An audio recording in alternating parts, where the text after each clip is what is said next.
My cell phone slipped right out of my hand and hit the floor with a thud. The screen still glowed, showing the picture. It was my daughter, Hope, in a wedding gown, smiling next to a man I barely knew. Hope, did you get married? Yeah, Mama. Yesterday. On the other end of the line, I could hear the sounds of the street, cars, footsteps, voices, everything but excitement. Why didn't you tell me? Why wasn't I invited? It was just a small thing, Mama. Only family. That word hammered in my head. Family. I picked up the phone, stared at that frozen smile on the screen, and understood. Maybe I had become an afterthought, a detail outside the frame. I deleted the picture, and in the silence that remained, a question formed that I still can't answer. What does a mother do when she stops being family? My name is Clara May Harrison, and for 67 years, I believe family was everything. I raised my daughter Hope alone after my husband Elijah passed away. I worked, cleaning houses for two different families, the Rodwells and the Millers, to pay for her college. I saved every single dollar so she could have the wedding of her dreams. I always imagined I'd be right there beside her at the altar, holding her hand, watching her realize the biggest dream of any woman. But last Tuesday, as I was having my morning coffee and checking my phone, I saw a picture on Facebook that changed everything.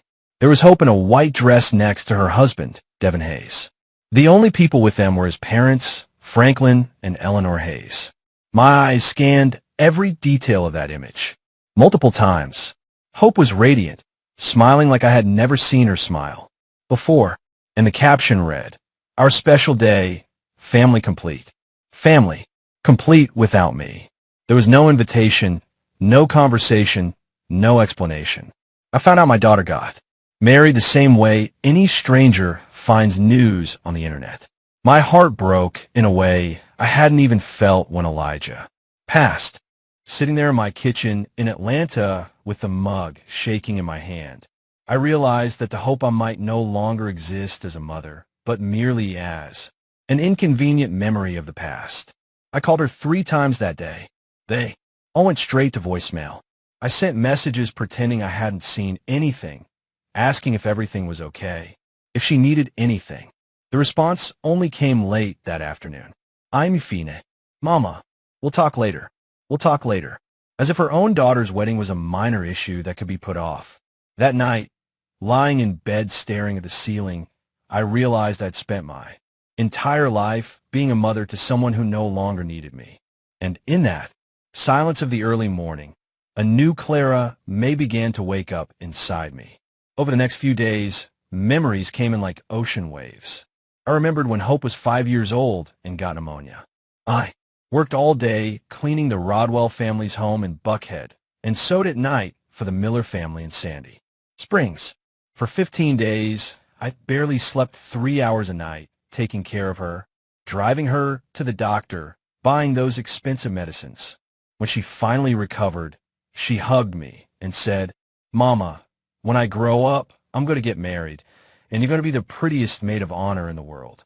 Those words had lived in my heart for more than 20 years. I also remembered her Sweet 16 party.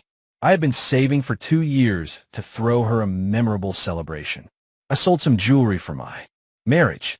I worked extra shifts on the weekends. I deprived myself of basic things. We rented the Magnolia Room in the Midtown neighborhood. I bought the most beautiful dress I could find. I hired a great DJ. I prepared all the soul food myself. That day, Hope told me I was the best mother in the world, that she would remember everything I had done for her forever. The guests commented that the love was visible in every detail of the party. I thought about the everyday sacrifices. The mornings I got up at 5 o'clock to make her breakfast before school. The afternoons I spent helping her with homework, even though I hadn't finished high school myself.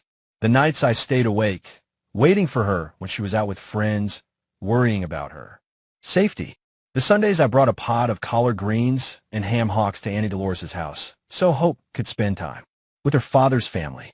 When she went to college to study business administration, I increased my work hours. I cleaned the Rodwell's house Monday through Friday, and on weekends I Work catering social events, serving tables. I wanted her to focus only on studying, not worrying about money. Every time my knees ached after so many hours on my feet or when my hands cracked from cleaning, I thought about the bright future Hope would have thanks to her education. During those college years, she began to change subtly. She didn't come straight home after class anymore. She had study sessions, group projects, extracurricular activities. On weekends, she went out with friends. I didn't know to places that were completely foreign to me. When I asked about her day, the answers got shorter, more distant. It was fine, Mama. I'll tell you later. But later never came. It was during her final year of college that she met Devin Hayes. The first time she mentioned him, I noticed a special light in her eyes. She talked about him constantly, how smart he was, how he came from a good family, how he had ambitious plans for the future. I was happy to see her happy, but I also felt a pang of something I couldn't identify. Then it was as if Devin represented a world I didn't belong to, a future where there wouldn't be space for a mother who cleaned other people's homes. The first time Devin came over for dinner, I cooked baked mac and cheese, fried chicken, candied yams, cornbread, and sweet tea. I put in more effort than ever. I wanted to make a good impression. Devin was polite and courteous, but I noticed his eyes, scanning our small home with an expression I couldn't decipher. Hope seemed nervous, constantly explaining things as if she had to justify our way of living. Your house is very nice, Mrs. Harrison, Devin said when he left, but there was something in his tone that made me feel like he had said the opposite. That night, Hope told me I had been too intense, asking so many questions about his family, his job, and his plans.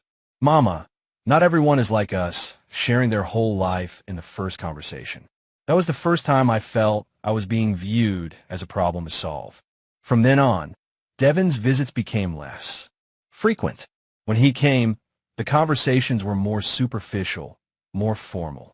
Hope started spending more time with him, coming home later and later. Sunday family gatherings became occasional, then sporadic until they disappeared completely. Devin and I have plans became the most common phrase in her vocabulary. When Hope graduated, I was so proud I cried. Through the entire ceremony, she had achieved what I never could, finishing a college degree. She was going to have opportunities one never had. After graduation, we went to celebrate at a nice restaurant in Dakar. Devin had also invited his parents, Franklin and Eleanor Hayes. It was the first time I met them formally. Franklin was a manager at a big company in Sandy Springs. Eleanor had been a teacher for many years before retiring. They talked about trips, fancy restaurants, and Broadway shows. I tried to participate in the conversation, but I felt like a fish out of water. When I mentioned that I worked cleaning houses, there was an awkward silence that Hope quickly filled by changing the subject. That night, when we got home, Hope said something that hurt me deeply. Mama, I know you always try to be friendly, but sometimes you say things that can be misinterpreted. Devin's parents are very refined people. Refined? That word stuck in my mind. I wasn't refined. My love, my sacrifice, my dedication, they didn't count for anything compared to money and formal education. The following months were marked by increasing distance. Hope got a job at a big international company. Devin also had a good job. They started talking about getting their own place, renting an apartment together. I supported the idea, though my heart was breaking inside. Young people need their space, I said, faking enthusiasm. When they finally moved into an exclusive part of Atlanta, I was still welcome, but with schedules and conditions. Mama, you better call before you come over to see if we're around. Hope told me. The spontaneity of simply showing up to visit my daughter was gone forever. Now I had to make an appointment, as if I were visiting a doctor or a dentist. The visits became more and more spaced out. First every week, then every 2 weeks, then once a month. When I went, the conversation mainly revolved around their jobs, their plans, their friends. I listened with interest, but they rarely asked about my life. It was as if I only existed for them, as if my only. identity was being Hope's mother. During the holiday season last year, I noticed Hope and Devin had started spending more time with the Hayes family. Well, Devin's parents have really beautiful traditions, Hope explained when I asked if they would come over for Christmas Eve dinner, as we had always done, but next year we'll host, right?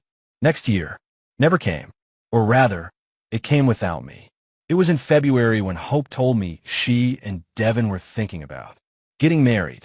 That's wonderful, baby, I exclaimed, feeling a mix of joy and anticipation. I immediately started making mental plans. The church, the dress, the flowers, the food. Have you set a date? How can I help? Mama, we want something simple, Hope said, but there was something evasive in her look. Nothing too elaborate. Weddings aren't as complicated as they used to be. I nodded, though I felt a small disappointment inside. I had dreamed for years of helping to plan my only daughter's wedding. The months passed, and conversations about the wedding became vague and sporadic. When I asked about specific details, Hope always had the same answer. We're still looking into it, Mama. I'll let you know as soon as we have something finalized. I started to feel like something wasn't right, but I didn't know what exactly. In May, I noticed Hope started posting more photos on Facebook, pictures with Devin, with the Hayeses at fancy restaurants in places I didn't recognize. But when we saw each other in person, she told me very little about these events.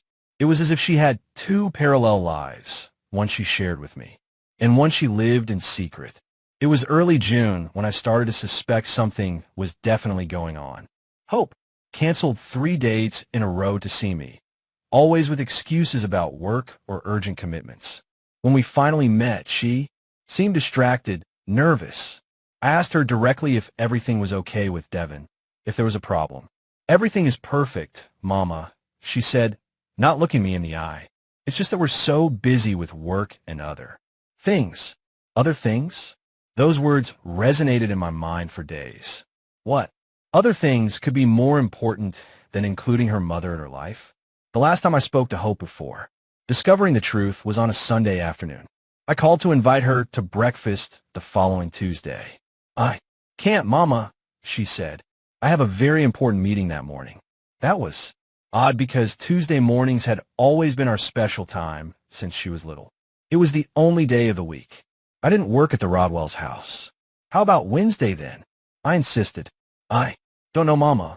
Let me check my schedule and I'll call you back. But she never called me back. And I, as I always had, waited patiently for her call that never came. It was that Tuesday morning, exactly when I should have been having breakfast with my daughter, that I sat down in my kitchen with my coffee and a slice of pecan Danish. I logged onto Facebook to see photos of my neighbors and their grandkids, and I stumbled upon the image that would change my life forever. There was Hope, more beautiful than ever, in a simple but elegant wedding dress, smiling next to Devin in what was clearly a marriage ceremony. In the background were the happy faces of Franklin and Eleanor Hayes, dressed elegantly, posing as the only witnesses to that moment that should have been mine, too. The photo description read, "Finally married. Thank you to our families for making this day perfect." Our families in plural, but I didn't appear anywhere. I wasn't in the picture. I wasn't in the comments. I wasn't in that story that was supposed to include my entire life. I read every comment on that post. College friends congratulating, coworkers sending blessings, some distant relatives expressing surprise that they hadn't heard about the wedding. But no comment mentioned my absence. It was as if I had never existed in Hope's life, as if those 28 years of sacrifice and love had been completely erased from her personal story. I spent the rest of that day in a state of shock. I checked my phone over and over, hoping for a call, a text, an explanation. Nothing. Hope had gone on with her normal life, posting honeymoon photos, thanking people for congratulations, sharing moments of happiness from which I had been completely excluded. That night, lying awake and looking at the ceiling of my small bedroom, I understood something that hurt more than I imagined possible. My daughter hadn't forgotten to include me in her wedding. She had consciously excluded me. She had made a deliberate choice that I would not be part of the most important day of her life. And in that moment of painful clarity, I knew that my life, as I had known it until then, was over forever. But what Hope didn't know was that her mother, Clara May, had stored up much more than just pain during all those years of sacrifice. She had also stored a strength she herself didn't know she possessed, a dignity that had been dormant but never dead, and a capacity for decision that was about to change everything forever. The woman who got out of that bed on Wednesday morning was no longer the same woman who had patiently waited to be included in her daughter's life. She was a woman who had finally understood that some absences speak louder than any presence, and that sometimes the greatest love a mother can show is respect for her own dignity. In that silent pre-dawn hour in Atlanta, as the bells of St. Jude's Episcopal Church rang at 3 a.m., Clara May Harrison made the first completely self-directed decision she had made in nearly 30 years. If she was no longer welcome in Hope's life, then Hope would no longer be welcome in hers. But this story was just beginning, and what came next would change the lives of everyone involved in ways none of them could have imagined. The following days passed in a dense fog that prevented me from clearly seeing where my life was headed. Hope didn't call to explain, didn't show up at the house, didn't show any sign of remorse. She continued posting honeymoon photos from Cabo, San Lucas, Mexico, as if nothing had happened, as if I were just another follower on her social media.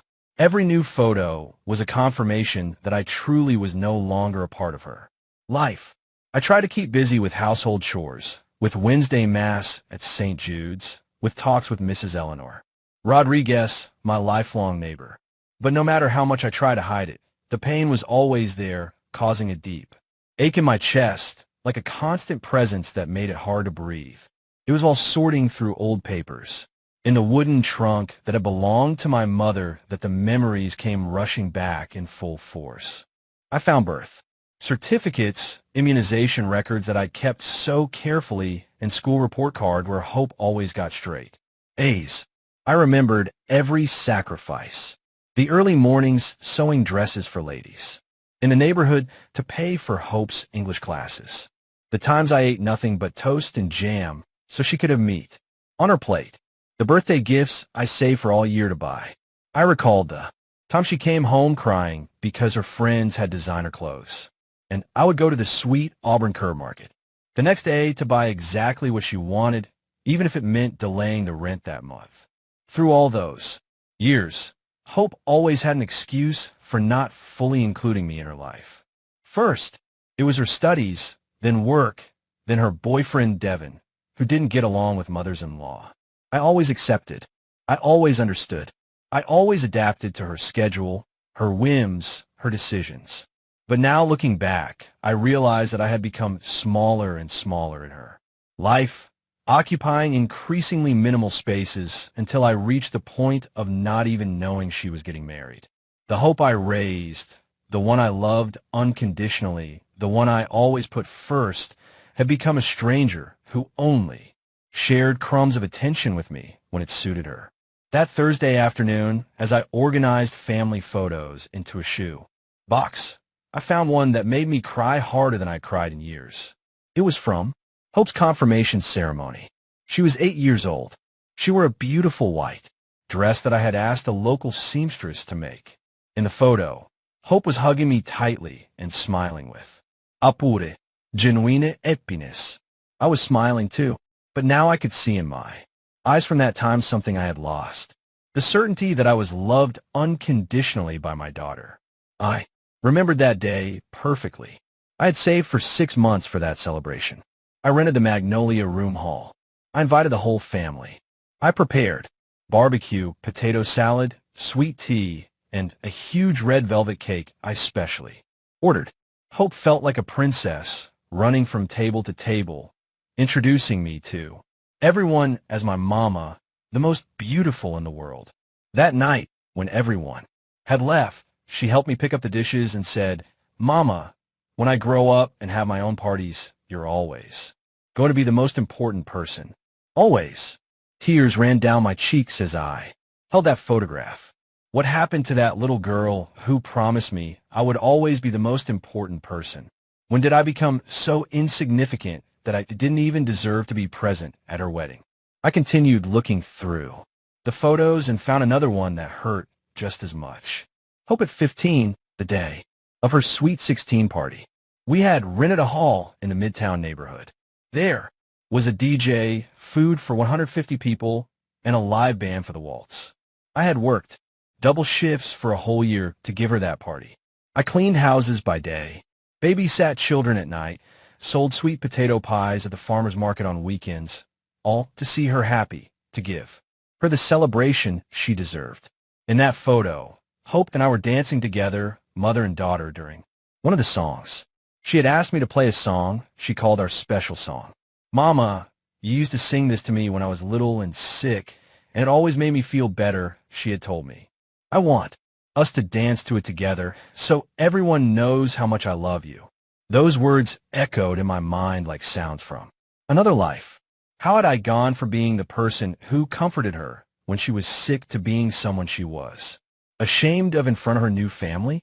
I kept looking and found a letter Hope had written me when she was 18, just before starting college.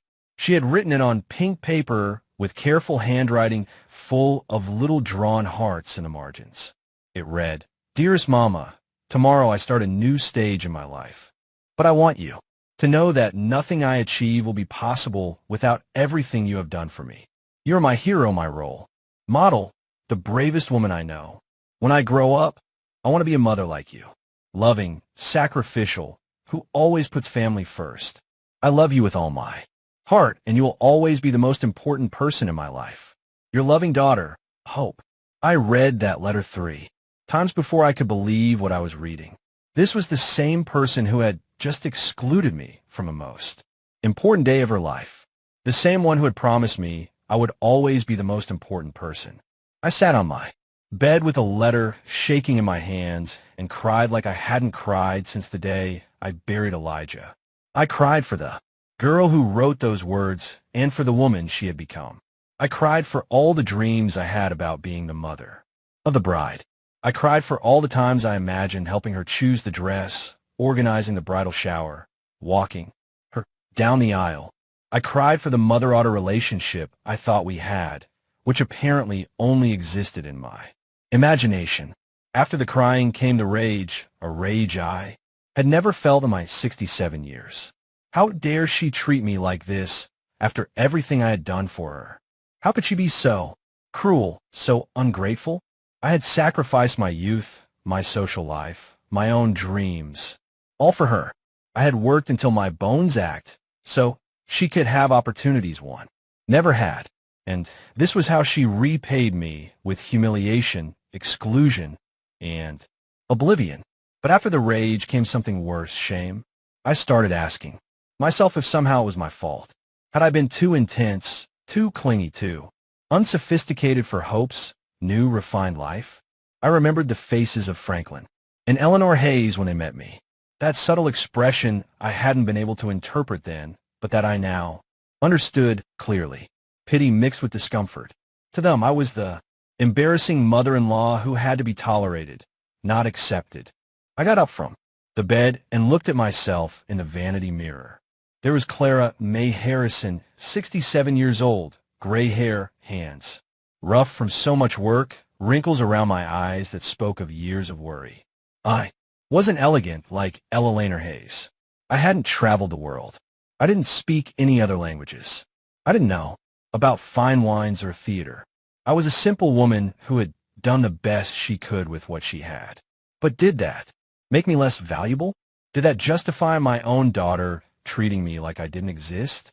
I couldn't sleep that night.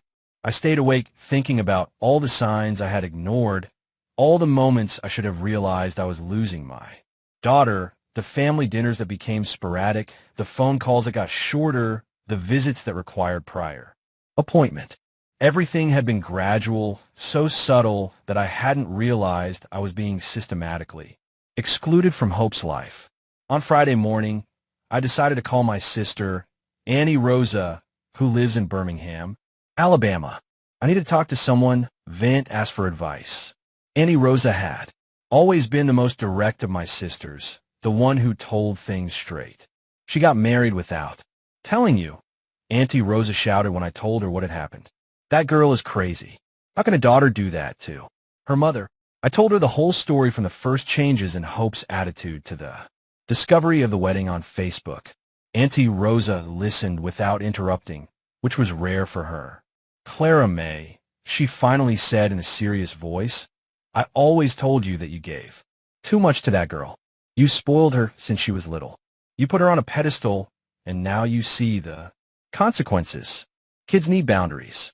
They need to understand that respect is earned and maintained. Her words hurt because I knew they contained some truth. I had always indulged Hope. I had always given in to her tantrums. I had always put her needs before mine. But I had done it out of love because I wanted her to have everything I couldn't have. So what am I supposed to do now? I asked, sobbing. Now you're going to do what you should have done years ago. You're going to live for yourself, Auntie Rosa replied firmly. Hope has already made her decision about what place you occupy in her life. Now it's your turn to decide what place she occupies in yours. After hanging up with Auntie Rosa, I sat in the kitchen for hours thinking about her words. She was right. Hope had clearly demonstrated what place I occupied in her new life. None. It was time for me to also make a decision about what place she would occupy in my new life. On Saturday morning, as I drank my coffee and ate my pecan Danish, my phone rang. It was a number I didn't recognize, but when I answered, I heard Hope's voice. Mama, how are you? She asked in a cheerful voice, as if nothing had happened. Guess what? We're back from our honeymoon. Cabo was amazing. Devin, and I want to stop by this afternoon to tell you everything. To tell me everything? After 2 weeks of silence, after excluding me from her wedding, now she wanted to tell me everything as if I were a casual friend she was catching up with about her vacation. What time are you planning to come? I asked. Around 5. We'll bring pictures and some gifts we bought you. G souvenirs from Cabo, San Lucas could compensate for the greatest humiliation of my life. All right, I said. I'll be here. After hanging up, I stood there with the phone in my hand, feeling a mix of emotions I didn't know how to manage. Part of me was happy to finally see my daughter, to be able to hug her and tell her how much I had missed her. But another part of me, a part that grew with every passing hour, was furious at the coldness with which she had treated me, at the casual way she assumed everything would be fine after what she had done. But I had done it out of love because I wanted her to have everything I couldn't have. So what am I supposed to do now? I asked, sobbing. Now you're going to do what you should have done years ago. You're going to live for yourself, Auntie Rosa replied firmly.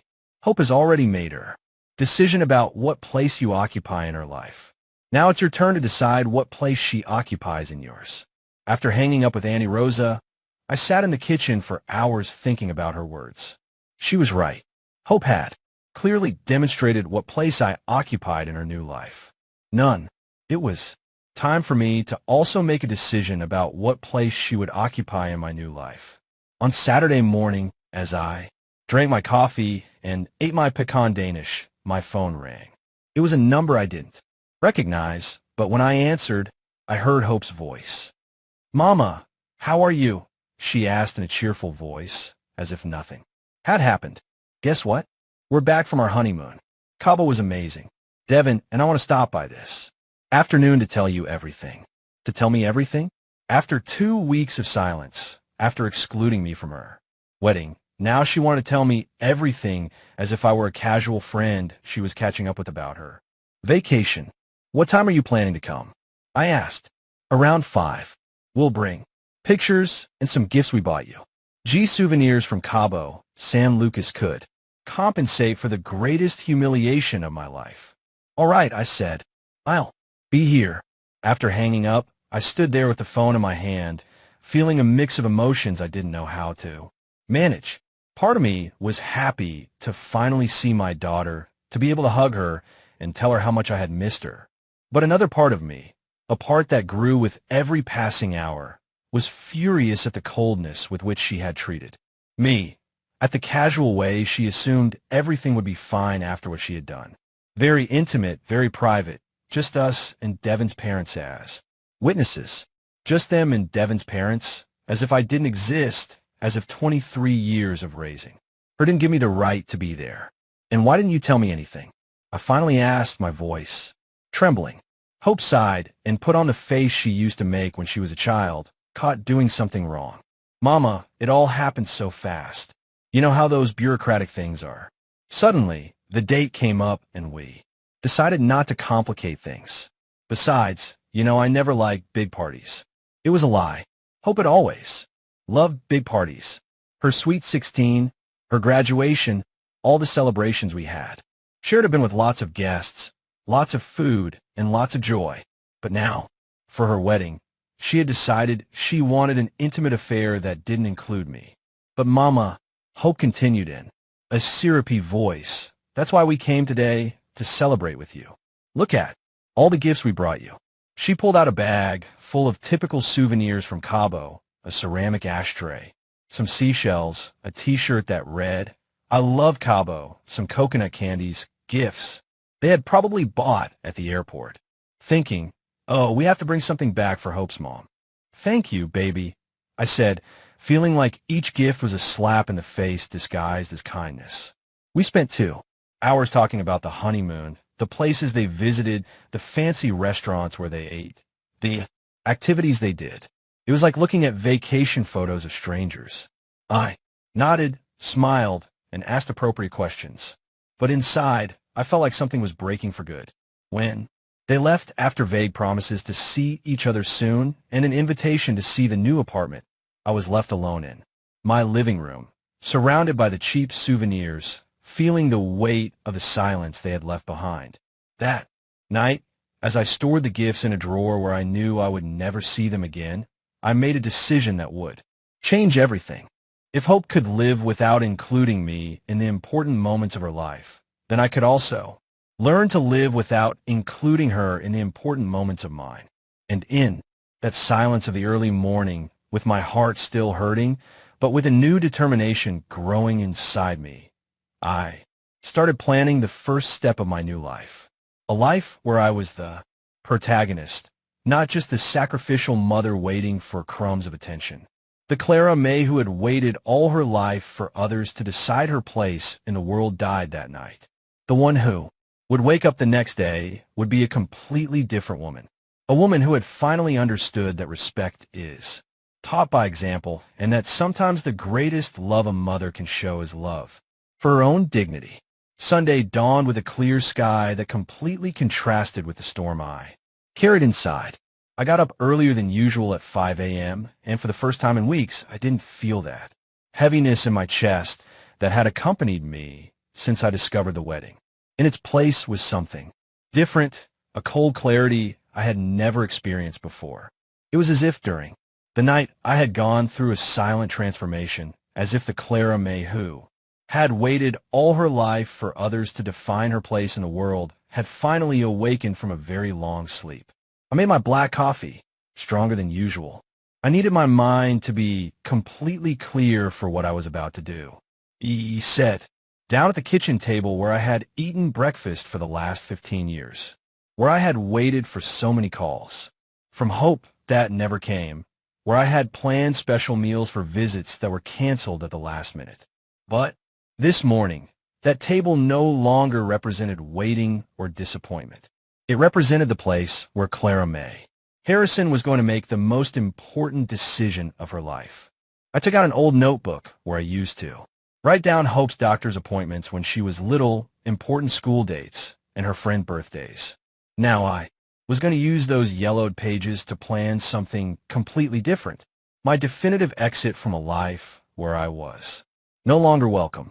On the first page, I wrote, Plan for Independence, Clara May Harrison, August 12th, 2024. The date looked strange, written in my shaky handwriting, but the words felt more real than anything I had felt in years. The first thing I wrote was, Assess resources. During all those years of sacrifice, I had managed to save a considerable amount. I wasn't rich, but I wasn't unprotected either. I had the savings of a lifetime of work, a small but owned house in an area that had become very valuable, and something Hope never knew, a secret bank account where I had deposited the extra money I earned. Sewing dresses for neighborhood ladies on weekends for years. I had opened that account when Hope turned 18, thinking it would be my wedding gift to her. Every dollar I deposited there, I did so imagining the moment I would give it to her. My daughter, this is so you can start your marriage without debt, so you can have your own home, so you don't go through the difficulties I did. For 10 years, I had nourished that account with the illusion of seeing the happy look on Hope's face when she found out about the surprise. But now, after being excluded from her wedding, that money would take a completely different path. The second point on my list was research housing options. I couldn't stay in this house where every corner reminded me of the years of waiting, where every phone call would make me think it might be Hope seeking reconciliation. I needed a new place, a space that was completely mine, where I could build a life that didn't depend on crumbs of attention from my daughter. I remembered that Mrs. Eleanor Rodriguez, my lifelong neighbor, had always told me about her sister Gloria, who had moved to a residential community for older adults in Dakar. It's wonderful, Claire. Mrs. Rodriguez had told me several times. There are activities, security, people our age. Gloria says she's never felt so free in her life. At the time, I thought those places were for people who didn't have family to care for them. Now I understood they were for people who had decided to care for themselves. The third point was the most painful, but the most necessary. Gradually cut ties. I couldn't just disappear overnight, because that would cause unnecessary drama and give Hope reasons to justify her behavior. My mom was always so dramatic. That's why we didn't include her in important things. No, my exit had to be as silent and dignified as my entry into Devin Hayes' life had been. Gradual, respectful, but definitive. After breakfast, I showered and put on my Sunday navy blue dress, the one I wore to Mass at St. Jude's. But this morning, I wasn't going to church. I was going to begin the most important investigation of my life. I grabbed my purse, put the notebook inside, and left my house with a determination I hadn't felt in years. My first stop was the bank. It was strange walking the streets of my neighborhood, knowing that every step took me away from the life I had known for 67 years. Mr. Fernando Lawson, the executive who had managed my accounts of the last 10 years, was surprised to see me near the ATM on a Sunday morning. "Good morning, Mrs. Harrison," he greeted me when he recognized me. "Everything's fine." "Perfect, Mr. Lawson," I replied with a smile I didn't expect to have myself. "I'm just reviewing my financial options. I might need to make some moves this week." "Of course, ma'am. I'm available Monday if you'd like to review your accounts in detail." "I appreciate it very much. I'll see you Monday then." That small conversation gave me more energy than I expected.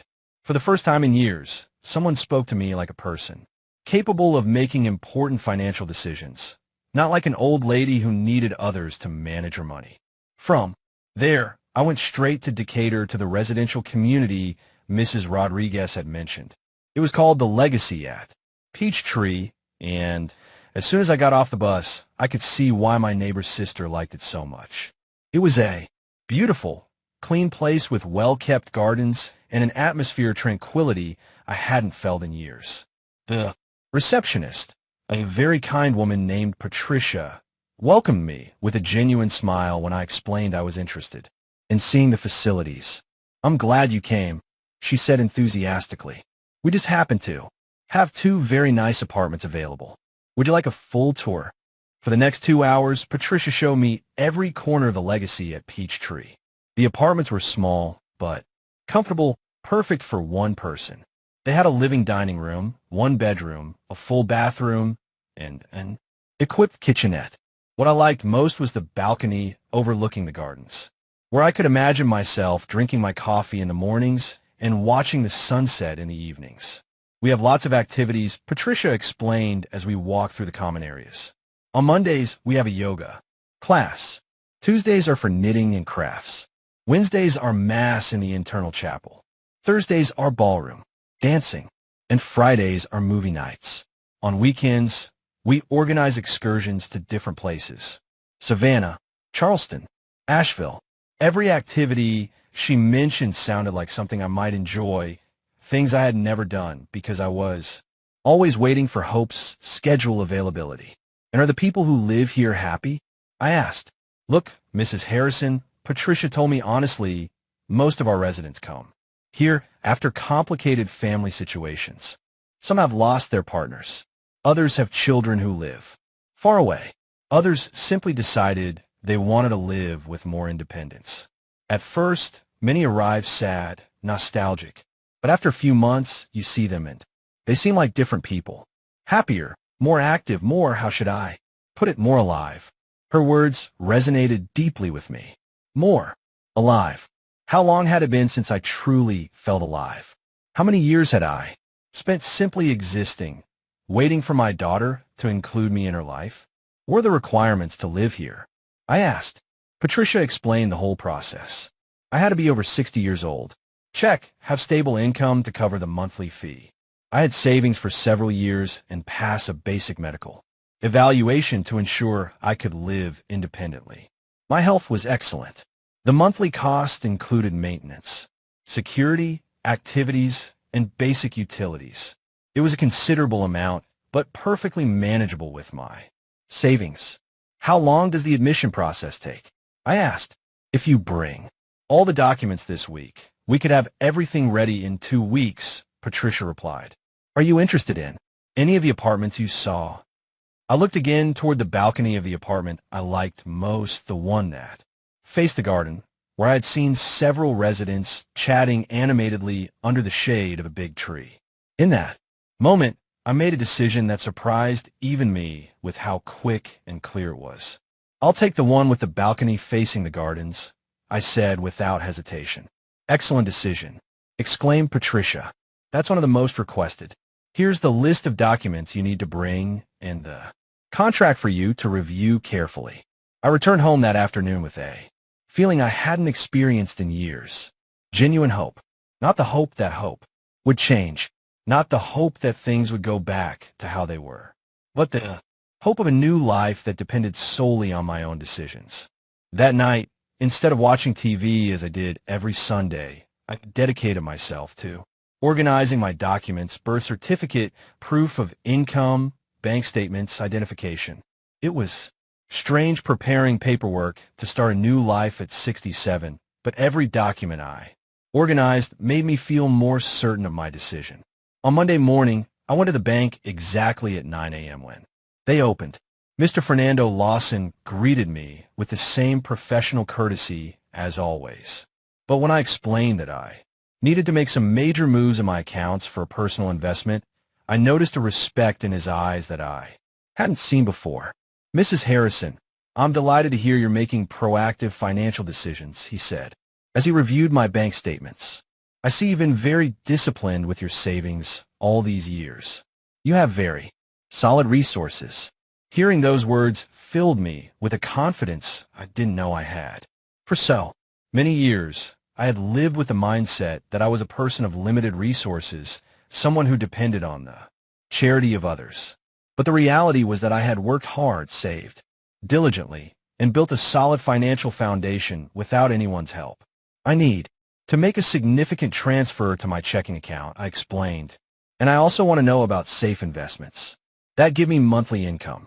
For the next hour, Mr. Lawson explained different investment options that could give me regular income without touching the principal capital. It was information I had never sought out before because I always thought my money was meant exclusively for emergencies or for helping Hope. Now I saw that I had options, that I could make my money work for me instead of just keeping it for others.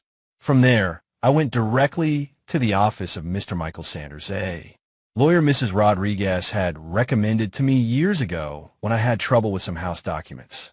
I needed to make sure all my assets were in order, and more importantly, I needed to update my will. Mrs. Sanders asked when I entered his office. I need to update my will and better organize my assets. I told him directly if he was surprised by the nature of my visit. He didn't show it. For the next 40 minutes, we reviewed all my property documents, bank accounts, and insurance policies. It was impressive to see it all together. I really had built a considerable estate through pure work and discipline. Do you have any specific changes in mind for the will? He asked. Yes, I replied without hesitation. I want to leave 50% of my assets to charitable institutions that help working single mothers and the other 50% to my daughter, but with one condition. What kind of condition? That she can only access the inheritance after writing a letter explaining why she made certain decisions about our relationship. She doesn't have to apologize. She just has to be honest about her reasons.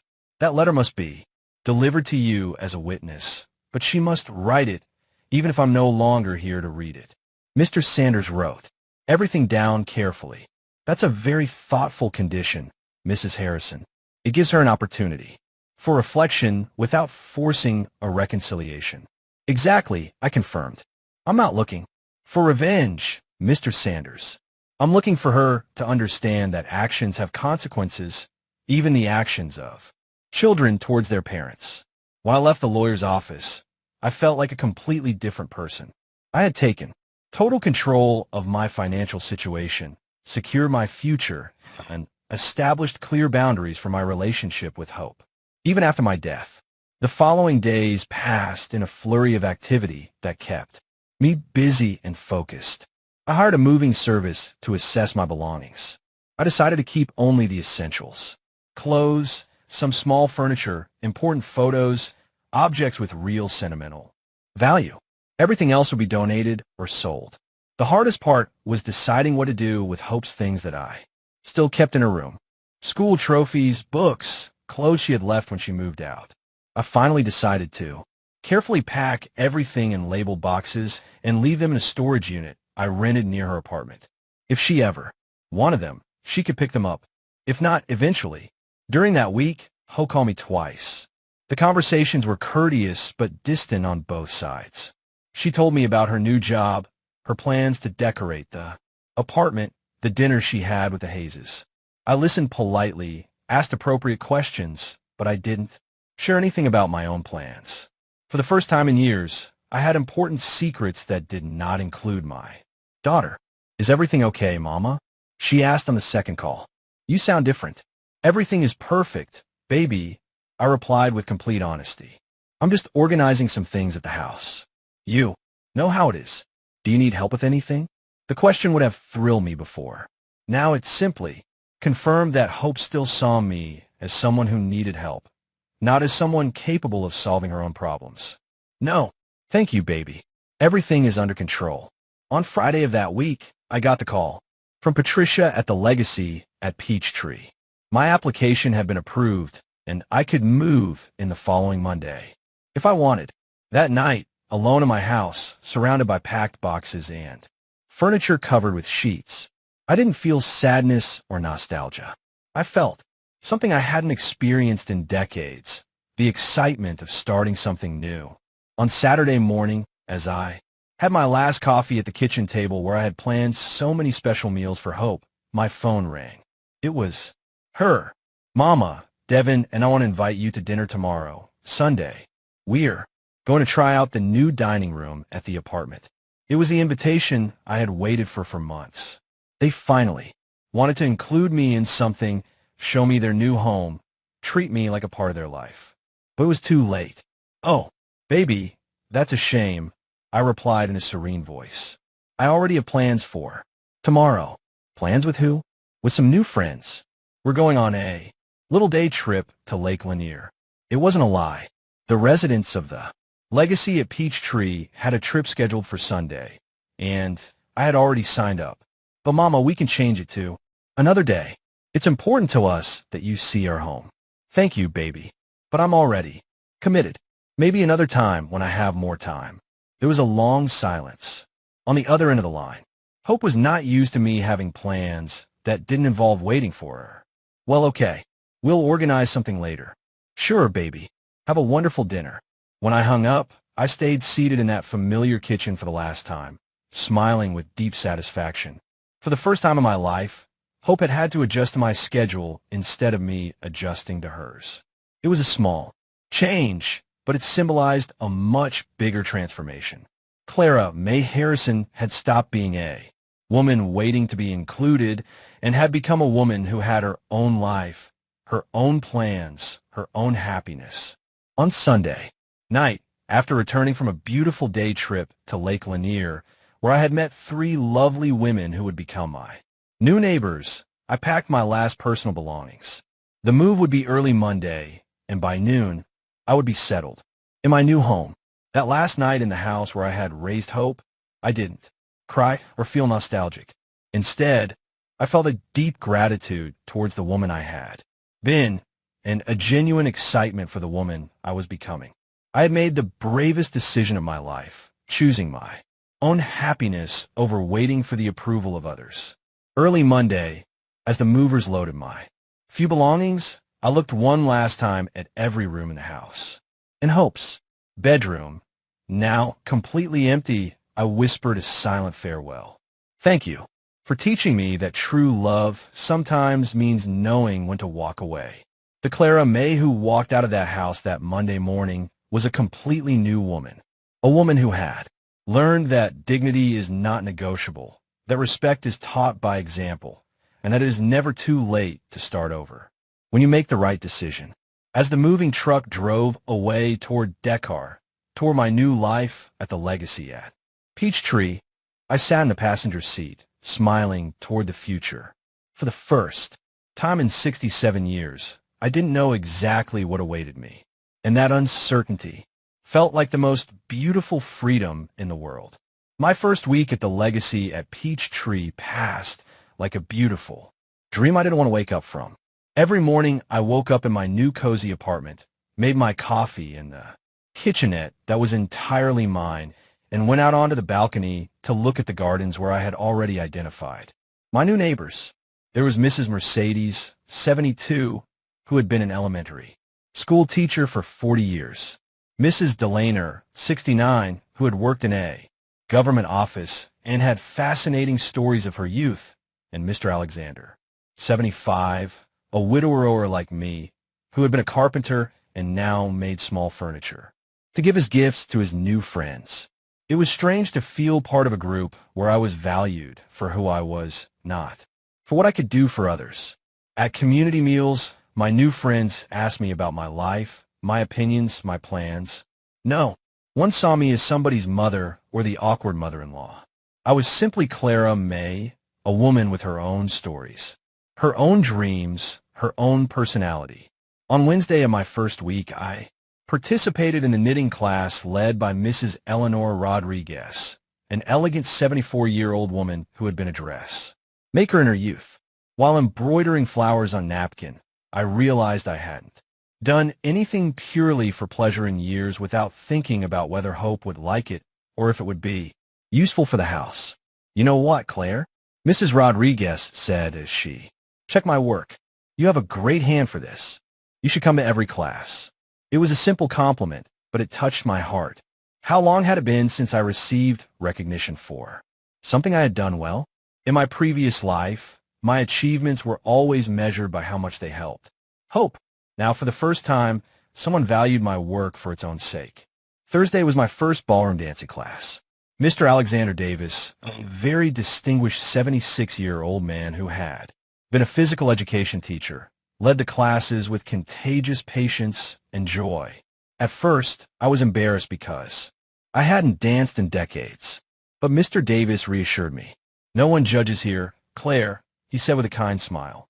We come here to have fun and remember that it's never too late to learn new things.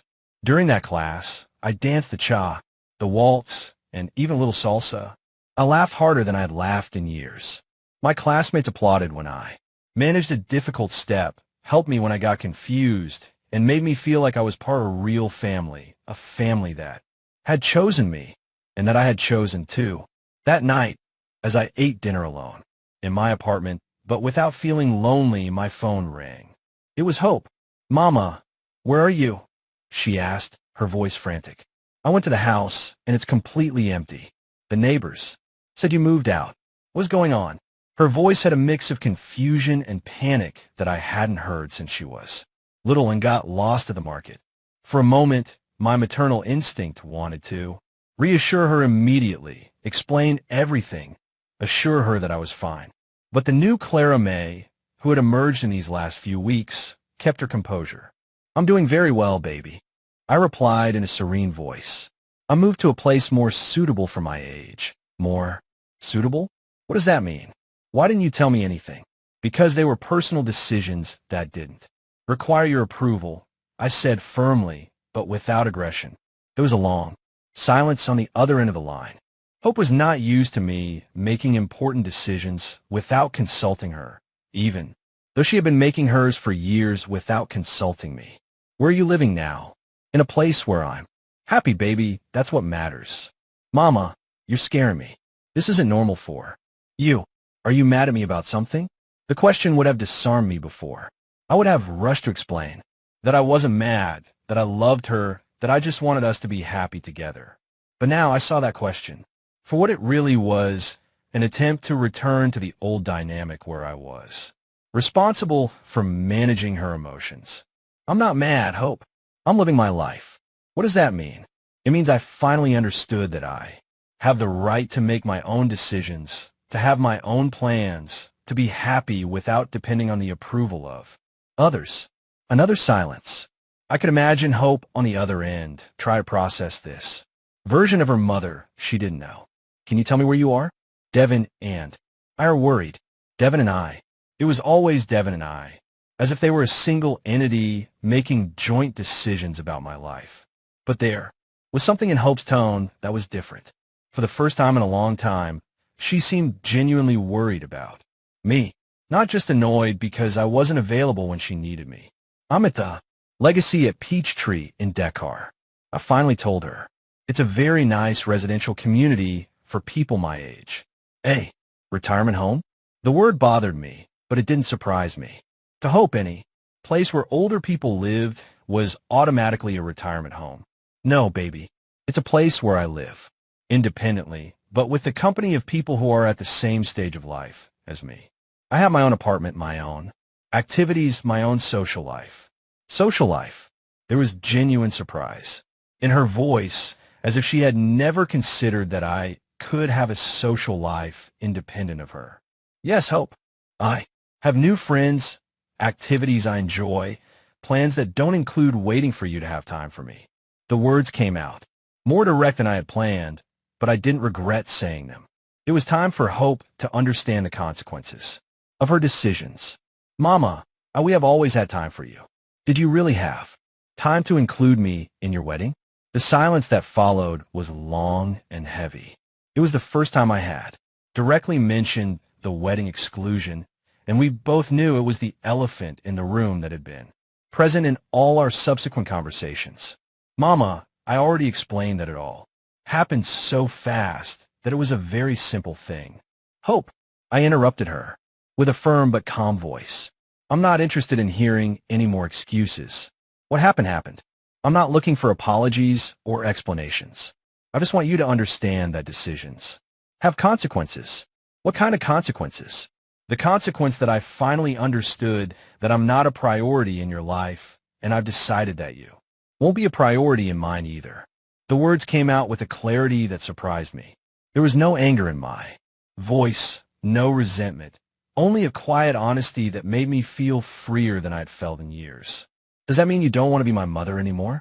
The question hurt because I could hear the little girl behind the adult woman, but it also strengthened me because it reminded me that Hope knew exactly what she had lost. I will always be your mother, baby, but I will no longer be the mother who waits for crumbs of your attention. I will no longer be the mother who accepts any treatment just to be present in your life. If you want a relationship with me, it will have to be a relationship of mutual respect. And what would that look like? It was the first time Hope specifically asked what I wanted from our relationship instead of simply assuming I would adapt to whatever she offered. I don't know yet, I answered, honestly, but I know it can't be like before. After hanging up that night, I sat on my balcony watching the lights of Dakar, feeling a mix of sadness and liberation. It had been the hardest conversation of my life, but also the most necessary. For the first time, I had set clear Boundaries with my daughter. I had expressed my feelings without trying to protect hers.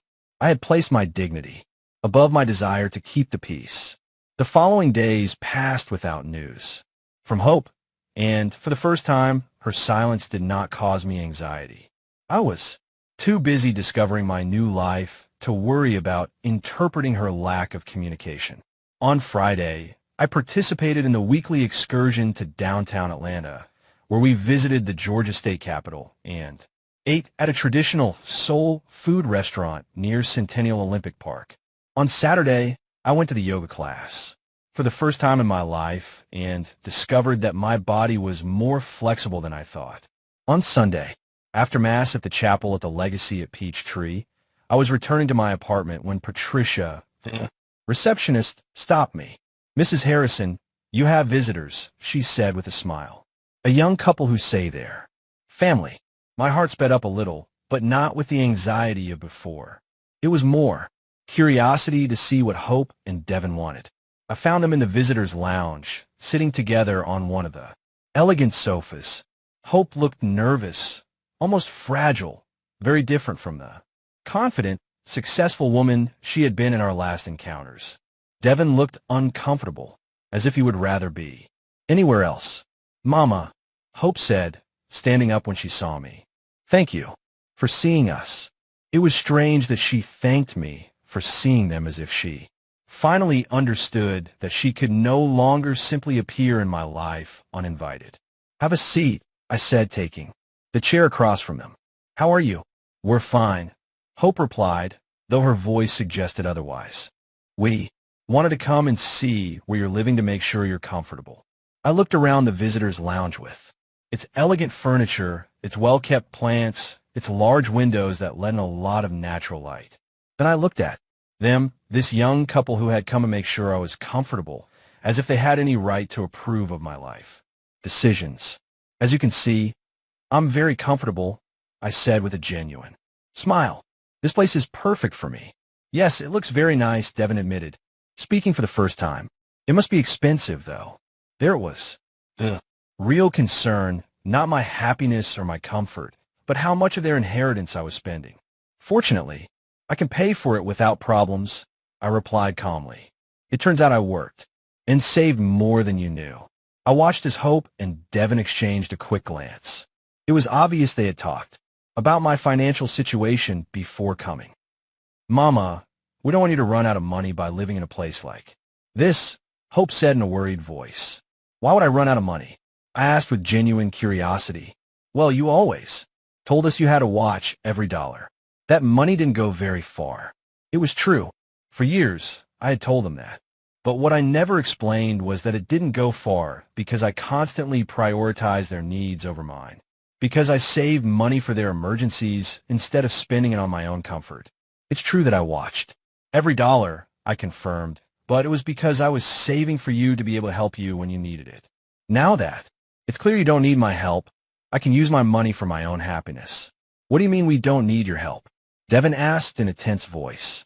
"I mean, you are successful, independent adults capable of making your own decisions without consulting me, including decisions as important as getting married. If you're independent enough for that, then you don't need me to save my money for your emergencies." The silence that followed was uncomfortable.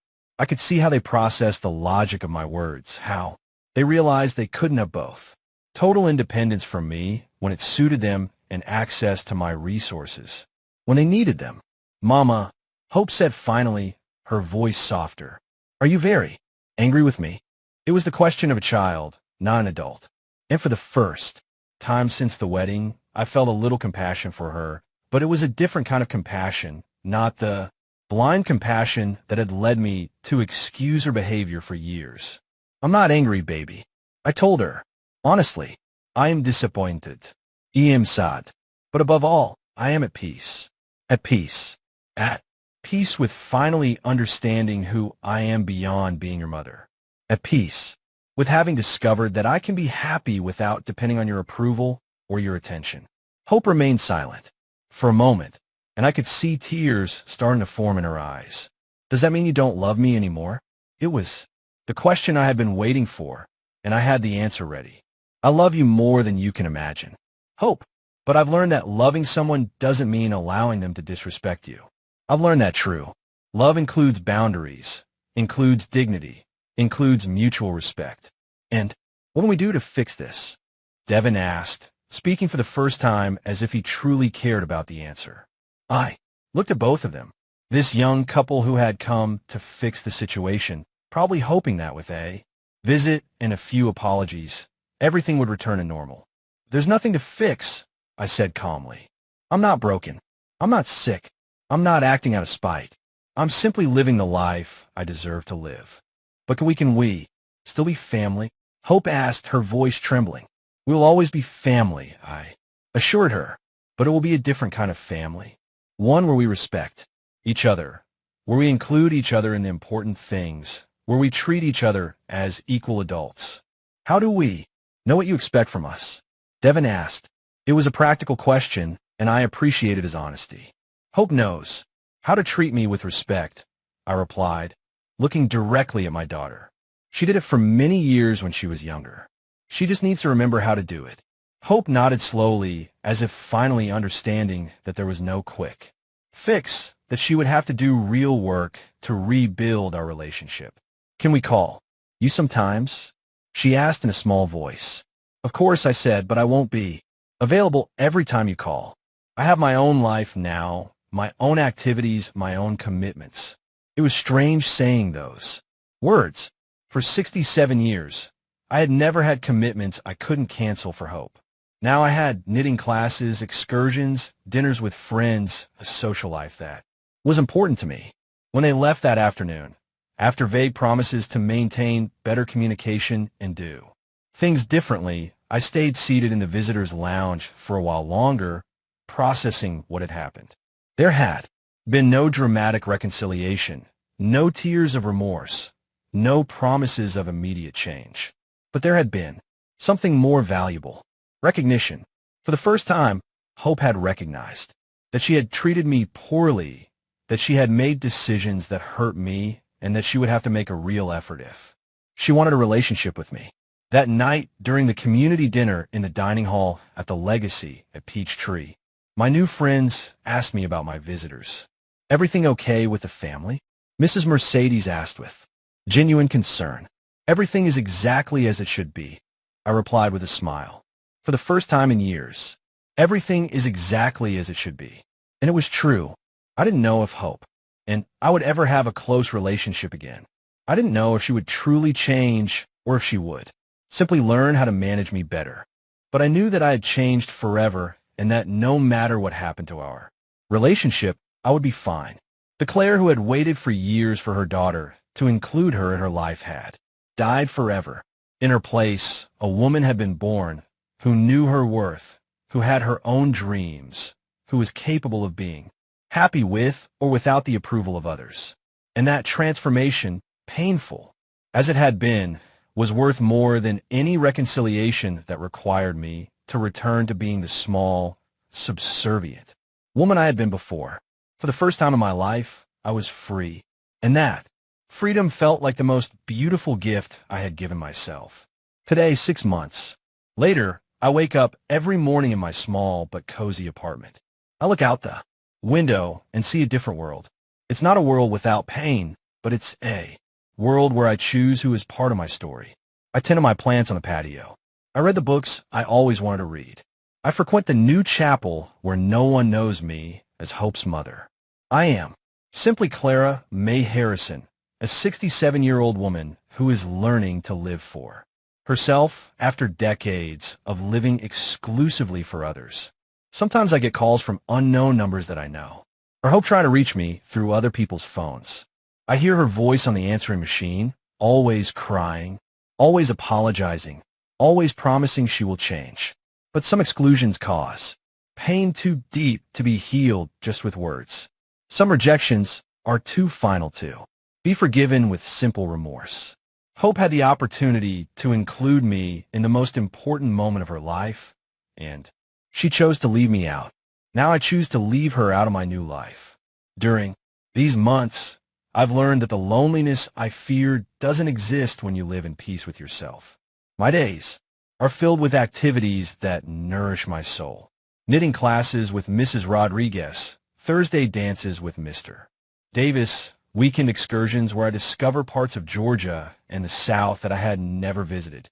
At community dinners, my friends listen to me attentively. When I tell stories of my youth, when I share recipes I learned. From my mother, when I give my opinion on the daytime soaps we watch together in the afternoons. Yesterday at the grocery store, a lady recognized me and told me that Hope was offering a reward for anyone who knew my whereabouts. I smiled politely and replied that sometimes people find each other when they are ready to find each other. I don't feel rage. I don't feel vengeance. I don't feel hatred. I feel only the peace of someone who made the right decision at the right time. Hope learned in the most painful way possible that mothers also have feelings, that love has boundaries, and that some doors once closed never open again. Last week, I received a very formal letter delivered by a lawyer. It was from Hope, typed with no tears to smudge. The ink, no shaky handwriting of emotion. In that letter, my daughter explained with a coldness that surprised me her reasons for excluding me from the wedding. She said it had been a practical decision, that the Hayeses had insisted on a small ceremony, that they hadn't wanted to hurt my feelings, but hadn't wanted to create conflicts with her new in-laws either. I read that letter 3 times before fully understanding what I was reading. Hope had reduced the most painful moment of my life to a practical decision. She had turned my exclusion into a matter of family diplomacy. There was no recognition of the harm she had caused me. There was no understanding of the sacrifice it had been for me to raise her alone. There was no gratitude for the years of unconditional love I had given her. That letter confirmed something I already knew in my heart. The hope I had raised, the girl who promised me I would always be the most important person in her life, had disappeared forever. In her place was a woman who viewed our relationship as a social obligation that could be managed with efficiency, not as a sacred bond that deserved care and respect. I put the letter away in a wooden box along with some old photographs that had resisted time, not out of spite, but because some words only need to be read, not answered. A mother's love doesn't end. It just changes form. My love for Hope transformed into something different: respect for my own dignity, care for my own happiness, protection for my own peace. This morning, as I water the plants on my patio and watch the sunrise over Dekar, I think of all the women who, like me, have spent their lives waiting to be valued by others. I think of the mothers who sacrifice their dreams for children who later see them as awkward burdens. I think of the grandmothers who babysit for children who then tell them they're interfering too much. I think of all of us who learned that our worth depended on how much we could give to others, never on how much we deserve to receive. To all those women, I would tell them what I now know. It's never too late to choose your own happiness. It's never too late to set boundaries. It's never too late to decide that you deserve respect, that you deserve consideration, that you deserve to be treated as the valuable person you have always been. The freedom I feel now was not born of punishing Hope, but of freeing myself. It was not born of revenge, but of self-respect. It was not born of hatred, but of the self-love that had been dormant for too many years. Last night, after community dinner, Mrs. Mercedes asked me if I ever regretted making this decision. Don't you miss your daughter? She asked with the kindness of someone genuinely concerned about my well-being. I miss the daughter I thought I had, I replied honestly. But I don't miss the relationship we actually had, because that relationship was slowly killing me. It is the purest truth I have ever spoken. For years, I lived a fantasy where I believed Hope loved me the same way I loved her. The reality is that too. Hope, I was a convenience when she needed me and a nuisance when she didn't. Accepting that reality was painful, but it was also liberating. Today, I write these words from my patio, with the sound of the community garden fountain in the background, with the scent of the bugania I planted last week, with the certainty that I chose the right path. I don't know what the future holds, but I know it will be a future where my happiness will not depend on the decisions of others. Sometimes the greatest acknowledgement is the silence one chooses to maintain. And in that silence, Clara May Harrison finally found her voice, her strength, and her peace. Did you like the story? And which city are you listening from? Let's meet in the comments. If you like the story, you can support me by sending a super thanks so I can keep bringing more stories like this. Thank you so much for your sweet support. I'm looking forward to your comments on the story. On the screen, you can see 2 new live stories that I highly recommend. There's so much more on my channel. Don't forget to subscribe. See you in the next live story. With love and respect.